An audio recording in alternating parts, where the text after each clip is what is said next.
مومنوں پڑھتے رہو تم اپنے آقا پر درود، ہے فرشتوں کا وظیفہ الصلاۃ والسلام۔ اللہ نے اپنے بندوں سے ارشاد فرمایا اطیعوا اللہ و اطیعوا الرسول، اطاعت کرو اللہ کی اور اطاعت کرو رسول کی۔ یہ رب کا حکم ہے، اور اس آیت مقدسہ کو پڑھنے کا مقصد یہ ہے کہ ہم سب اپنے آقا دونوں عالم کے داتا صلی اللہ علیہ وسلم کا زیادہ سے زیادہ ذکر کریں، ان کی اطاعت کریں، اور اسی آیت سے ہم انشاءاللہ اس کو ثابت کریں گے کہ اللہ کے حبیب کی اطاعت ہے، اللہ کی اطاعت ہے۔ یہ آج کا عنوان ہے۔ نبی محترم محتشم کا ہم ذکر کرتے ہیں تو ذکر سرکاری دو عالم صلی اللہ علیہ وآلہ وسلم سے ان کی شان بڑھتی نہیں ہے، جیسا کہ پہلے بھی اس بارے میں بتایا گیا ہے کہ حضور کے ذکر سے حضور کی شان بڑھتی نہیں ہے، ان کی شان تو پہلے سے اعلیٰ اور بالا ہے۔ اللہ نے کلام پاک میں ارشاد فرمایا وَرَفَعْنَا لَكَ ذِكْرَكَ، اے حبیب ہم نے تیرے ذکر کو بلند کر دیا۔ تو جس کے ذکر کو، جس کی شان کو رب بلند کرے، اس کی شان کو ہم سب کیا بلند کر سکتے ہیں؟ ہم لوگوں کا مزاج تو یہ ہے کہ حضور کے ذکر سے ہم سب کی شان بڑھتی ہے۔ جس زبان پر حضور کی نعت ہو، حضور کی بات ہو، حضور کا تذکرہ ہو، اس زبان کی شان بڑھ جاتی ہے۔ جس مکان میں، جس میدان میں حضور کی نعت یا بات ہو، اس مکان، اس میدان کی شان بڑھتی ہے۔ جبھی تو دیوانہ کہتا ہے نبی کا ذکر کرو تو زبان خوشبو دے، نبی کا ذکر کروں تو زبان خوشبو دے، جہاں ہو ذکر نبی تو مکان خوشبو دے۔ بغیر عشق محمد نماز ہے باطل، بغیر عشق محمد نماز ہے باطل، اگر ہو عشق نبی تو نماز خوشبو دے، اگر ہو عشق نبی تو نماز خوشبو دے۔ اللہ نے اعلان فرمایا اطیعوا اللہ و اطیعوا الرسول، اطاعت کرو اللہ کی اور اطاعت کرو رسول کی۔ دو ذات ہے، ایک ذات ہے ذات خدا، ایک ذات ہے ذات مصطفیٰ۔ دونوں کی اطاعت کے لیے اللہ نے کہا کہ اللہ کی اطاعت کرو اور اس کے رسول کی اطاعت کرو۔ اب ذہن میں ہمارے بھی سوال آ رہا ہے، آپ کے آئے نہ آئے وہ الگ چیز ہے، لیکن میرے دماغ میں ایک سوال پیدا ہو رہا ہے کہ اللہ نے کہا اطاعت کرو میری اور میرے حبیب کی، دو ذاتیں ہیں، تو ایک ہی وقت میں بندہ کیسے اللہ کی اطاعت کرے اور کیسے رسول کی اطاعت کرے؟ ایک وقت میں بندہ کیسے دونوں ذاتوں کی اطاعت کر سکتا ہے؟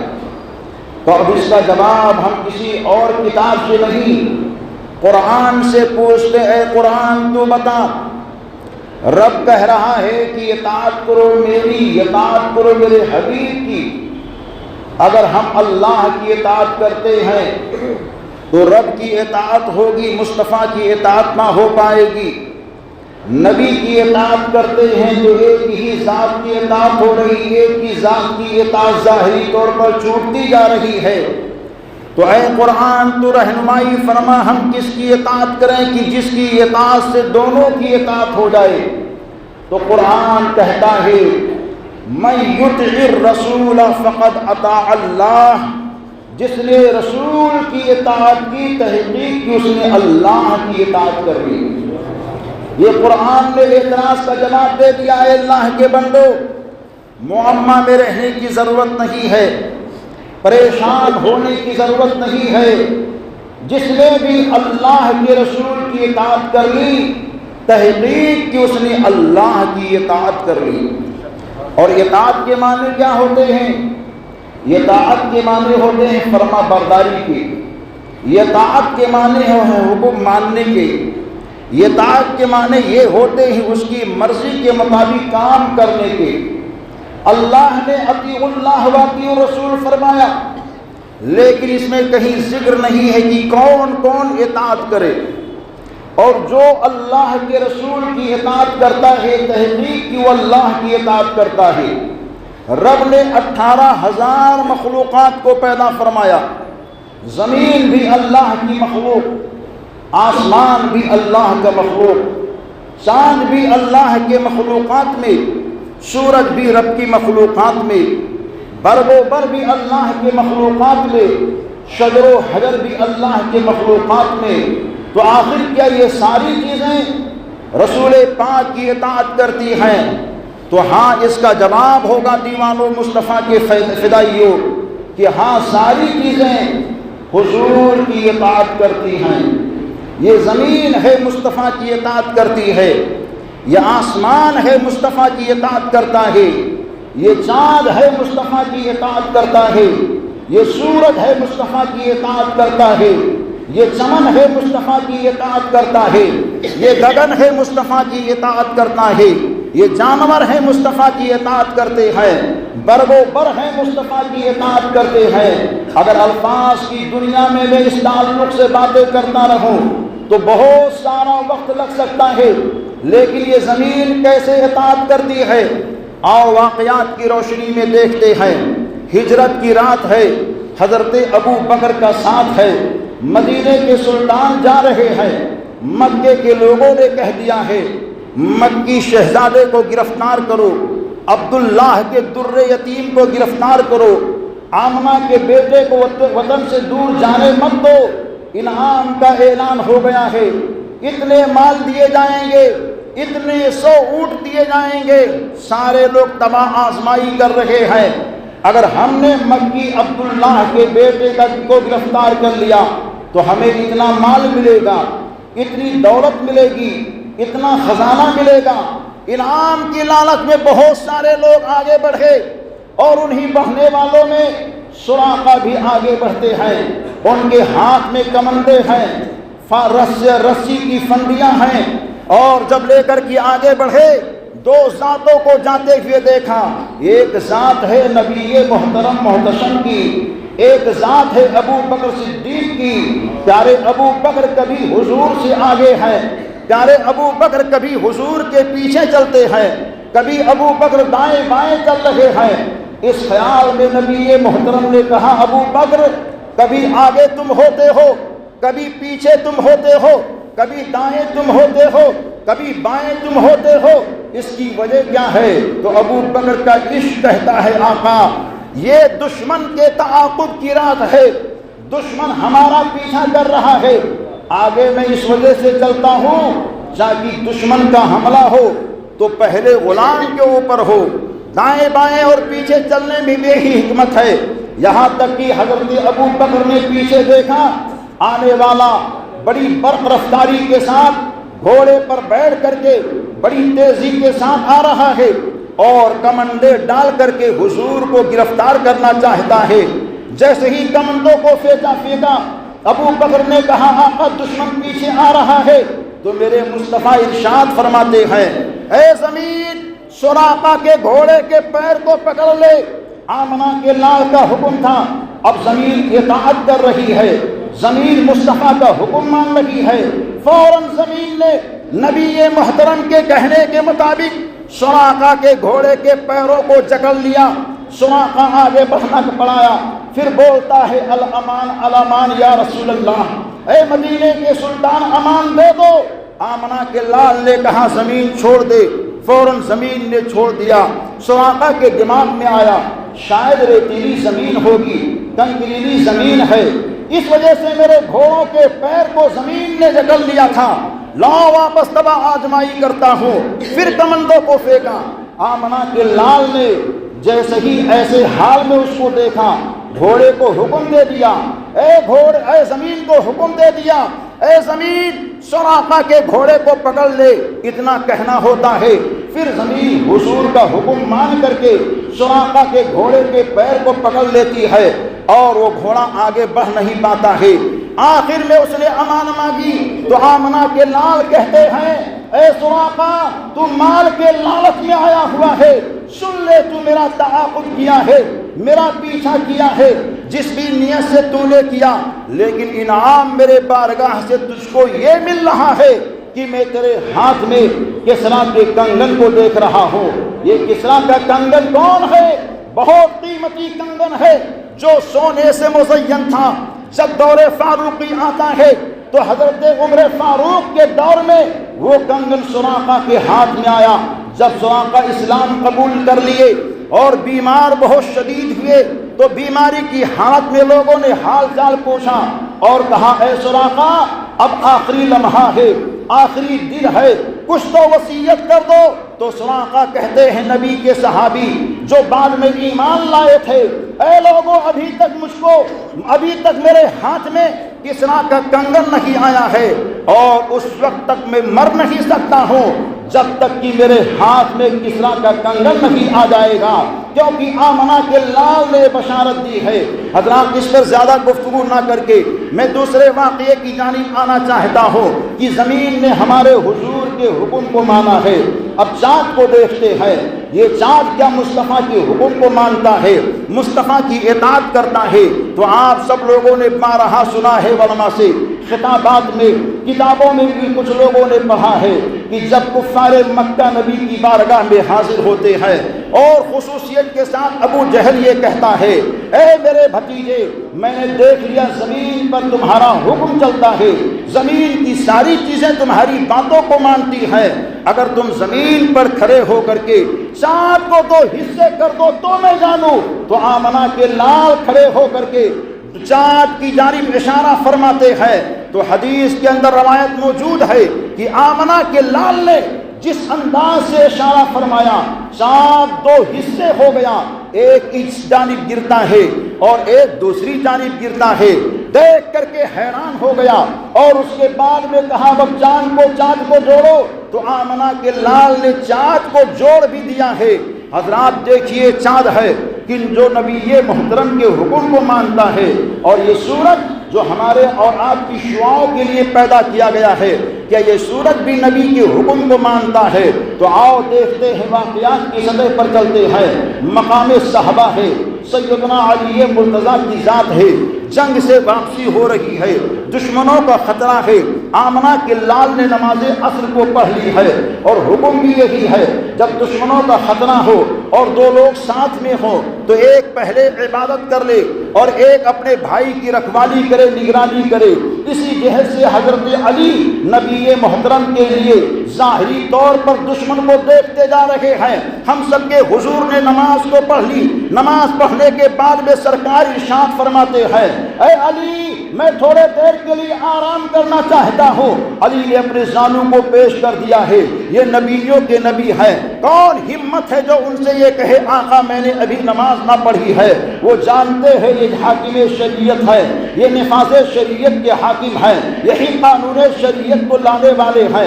علی نے اپنے زانوں کو پیش کر دیا، نبی محترم آرام فرما ہو جاتے ہیں، اور ہونے کے بعد میں پیارے علی کبھی ایک نظر نبی محترم کے چہرے پر ڈالتے ہیں، ایک نظر آسمان کے سورج پر ڈالتے ہیں۔ سورج بالکل قریب تھا کہ ڈوب جائے، ڈوبنے کے قریب ہی تھا، یہاں تک کہ ایک روایت میں آتا ہے کہ وہ سورج ڈوب جاتا ہے۔ آمنہ کے لال کے چہرے مقدس پر پیارے علی کی آنکھوں سے آنسو نکل کر کے گرتے ہیں۔ نبی محترم نے اپنی آنکھیں مقدس کو کھولا اور کھول کر کے ارشاد فرماتے ہیں ما یبکی کا یا علی، اے علی کیوں رو رہے ہو؟ پیارے علی کہتے ہیں آقا میری نماز قضا ہو چکی ہے۔ آمنہ کے لال ارشاد فرماتے ہیں علی نبی کی محبت میں نماز نہیں قضا ہوتی ہے بلکہ نماز ادا ہوا کرتی ہے۔ سرکار تشریف فرما ہوتے ہیں، بیٹھتے ہیں اور ڈوبتے ہوئے سورج کی جانب اشارہ کیا ہے آمنہ کے لال نے اور کہا اے ڈوبا ہوا سورج تو میرے علی کے لیے نکل کر کے آ جا۔ مورخ یہ کہتا ہے، راوی یہ کہتے ہیں وہ ڈوبتا ہوا سورج وقت عصر پر آ کر کے ٹھہر گیا ہے، زمانہ دیکھ رہا ہے، حالات دیکھ رہے ہیں، وسعتیں دیکھ رہی ہیں، بلندیاں دیکھ رہی ہیں، پہاڑ کی بلندی دیکھ دیکھ رہی ہے، ہوا دیکھ رہی ہے، فضا سارے حالات کو دیکھ رہے ہیں۔ علی شیر خدا کو نبی نے کہا علی نماز پڑھو، سارے علی کھڑے ہو گئے ہیں، نماز کو پڑھ رہے ہیں۔ لمبا قیام کیا ہے آپ نے، لمبے رکوع کیے ہیں آپ نے، لمبا سجدہ کیا ہے آپ نے۔ سب نے کہا علی کب تک نماز پڑھو گے؟ تو اس کی بولی میں پیارے علی کہتے ہیں جب تک میرے دل کو سکون نہیں ملے گا میں نماز پڑھتا ہی رہوں گا، یاد کرتا رہوں گا۔ اب پوچھنے والے نے کہا اے سورج، تو روزانہ جب آتا تھا تیرا ٹائم ہوتا تھا ڈوب جاتا تھا، اب کیوں ٹھہرا ہوا ہے، کیوں رکا ہوا ہے؟ آج ڈوبتا کیوں نہیں، ایک ہی وقت پر ٹھہرا کیوں ہے؟ تو سورج محبت کی بولی میں بولتا ہے اے دنیا کے لوگوں، روزانہ میں نکلا کرتا تھا دنیا کی گلی کے لیے، آج میں نکلا ہوں تنہا علی کے لیے۔ جب تک علی کی نماز پوری نہیں ہوگی میں ڈوب نہیں سکتا ہوں۔ یہ سورج ہے میرے آقا کی اطاعت کر رہا ہے، یہ چاند ہے میرے آقا کی اطاعت کر رہا ہے، یہ زمین ہے میرے آقا کی اطاعت کر رہی ہے، یہ پہاڑ جس کو ہم پہاڑ کی بلندی کہتے ہیں، یہ کنکر جس کو ہم کنکر سمجھتے ہیں، کیا یہ بھی میرے مصطفیٰ کی اطاعت کرتے ہیں؟ تو آؤ واقعات کی روشنی میں چلتے ہیں۔ بند مٹھیوں کے اندر کنکر کو بھر کر کے ابو جہل لایا، اور لانے کے بعد میں کہتا ہے اے مکی شہزادے، اے میرے بھتیجے، یہ بتاؤ کہ میری مٹھی میں کیا ہے؟ تو آمنہ کے لال کہتے ہیں میں بتا دوں کہ مٹھی میں کیا ہے، یا مٹھی کی چیز خود بخود بول دے کہ میں کیا ہوں؟ اتنا سننا ہوتا ہے۔ ابو جہل یہ کہتا ہے آپ نے تو معاملہ اور معمے میں ڈال دیا ہے اور الجھن میں ڈال دیا ہے، کسی حکمت کے ذریعے سے اور مٹھی کی بندش کے ذریعے سے آپ پتہ لگا سکتے تھے کہ میری مٹھی میں کیا ہے، لیکن مٹھی کی چیز یہ بتائے کہ آپ کیا ہیں، یہ تو اور اہم بات ہو چکی ہے۔ ایسا ہی کر دیجئے۔ آمنہ کے لال نے، ہم سب کے سرکار نے ابو جہل کی بند مٹھی کی جانب اشارہ کیا اور بولتے ہیں اے بند مٹھی میں رہنے والی کنکریوں، بولو میں کیا ہوں؟ چنانچہ ابو جہل کی مٹھی میں رہنے والی کنکریوں نے بردستہ یہ کہنا شروع کر دیا لا الہ الا اللہ محمد الرسول اللہ۔ یہ کنکر ہے جو نبی پاک کی اطاعت کر رہا ہے، پہاڑ جس کو ہم پہاڑ کی بلندی کہتے ہیں۔ چنانچہ تاریخ یہ کہتی ہے میرے آقا دونوں عالم کے سرکار پہاڑ پہ کھڑے ہیں، پہاڑ جنبش کر رہا ہے، جو پہاڑ ہل رہا ہے۔ آمنہ کے لال نے کہا اے پہاڑ ہلتا کیوں ہے؟ تجھ کو معلوم نہیں ہے کہ تیرے اوپر ایک نبی ہے اور ایک صدیق ہے اور 2 شہید موجود ہے؟ اتنا کہنا ہوتا ہے، میرے آقا ارشاد فرماتے ہیں اے پہاڑ ہلنا بند کر دے، اپنی جگہ پر ٹھہر جا۔ بالکل وہ پہاڑ اپنی جگہ پر جامد ہو جاتا ہے، ٹھہر جاتا ہے، گویا کہ نبی پاک کی اطاعت کرتا ہے۔ یہ جانور جس کو ہم جانور سمجھتے ہیں آمنہ کے لال کی اطاعت کرتا نظر آتا ہے۔ ہرنی کا واقعہ آپ نے بارہا سنا ہوگا، وہ ہرنی جس کے بچے کو شکار نے اپنی جال میں پھنسا لیا ہے۔ تاریخ یہ کہتی ہے کہ ایک روایت میں تو یہ آیا ہے کہ شکار کے جال کے اندر تو ہرنی خود بخود پھنس گیا تھا، لیکن آمنہ کے لال نے جب اس کو رہا کر دیا، آیا یہودی بدوی آیا اور کہا آپ نے میرے شکار کو چھڑا دیا ہے، تو آمنہ کے لال کہتے ہیں مجھ سے وہ وعدہ کر کے گیا ہے اور میرے حکم پر وہ آئے گا۔ چنانچہ کہا کب تک آئے گا؟ کہا سورج ڈوبنے سے پہلے آئے گا۔ کہا ٹھیک ہے دیکھتا ہو، انتظار کرتا رہا، سورج ڈوبنے کے قریب آتا ہے، یہودی بدوی یہ کہتا ہے دیکھو ہرن ابھی تک آیا نہیں۔ آمنہ کے لال اپنی انگلی کا اشارہ فرماتے ہیں اے گیا ہوا جنگل کا ہرن تو اپنی منزل سے باہر آ جا۔ اتنا کہنا ہوتا ہے، پہاڑ کی ایک جانب سے ہرن دوڑتا ہوا آ رہا ہے اور نبی دو جہاں کے قدموں کا بوسہ لیتا ہے۔ وہ یہودی بدوی جب اس حال کو دیکھتا ہے تو برجستہ یہ کہتا ہے جس کے اشارے پر جانور چل رہا ہو، جس کے اشارے پر چاند چل رہا ہو، جس کے اشارے پر سورج چل رہا ہو، جس کے اشارے پر زمین اپنا کام کر رہی ہو، وہ کوئی معمولی عام نہیں ہوتا ہے بلکہ وہ حقیقت میں رسولوں کا امام ہوتا ہے۔ اے مصطفیٰ اپنے رب کا کلمہ پڑھاؤ اور اپنا کلمہ پڑھا کر کے اپنی غلامی میں جگہ دے دو۔ چنانچہ آمنہ کے لال نے کہا پڑھ لا الہ الا اللہ محمد الرسول اللہ۔ یہ میرے آقا کی تبلیغ کا انداز ہے۔ اللہ نے اعلان فرمایا اطیعوا اللہ و اطیعوا الرسول، اطاعت کرو اللہ کی اور اطاعت کرو رسول کی۔ دنیا کی ساری مخلوقات اللہ کے نبی کی اطاعت کرتی ہے، ہمارے لیے بھی لازم ہے کہ ہم بھی اپنے آقا کی اطاعت کریں۔ اطاعت کا مطلب یہ ہے کہ ان کے حکم کو مانیں۔ نبی دو جہاں نے نماز کا حکم دیا ہے، ہم نماز کی پابندی کریں۔ نبی دو جہاں نے قرآن کی تلاوت کا حکم دیا ہے، ہم قرآن کی تلاوت کی پابندی کریں۔ نبی دو جہاں نے درود کا حکم دیا ہے، ہم درود کی پابندی کریں۔ آقا دو جہاں نے صدقہ خیرات کا حکم دیا ہے، ہم اس کی پابندی کریں۔ میرے مصطفیٰ نے کہا ہے، اے میرے دیوانوں، اپنے سینے کو صرف سینہ مت بناؤ، بلکہ اپنے سینے کو میری محبت کا مدینہ بناؤ۔ اپنے سینے میں آقا کائنات کی محبت کو رچا لو، محبت کو بسا لو، انشاءاللہ کامیاب رہیں گے، کامران رہیں گے۔ اس تعلق سے اور بھی باتیں ہو سکتی ہیں، لیکن وقت پورا ہوا، بات بہت باقی ہے۔ یہ قصہ لطیف ابھی ناتمام تھا، جو کچھ بیان ہوا آغاز بات تھا۔ استغفر اللہ ربی من کل ذنب واتوب الیہ۔ السلام علیکم ورحمۃ اللہ وبرکاتہ۔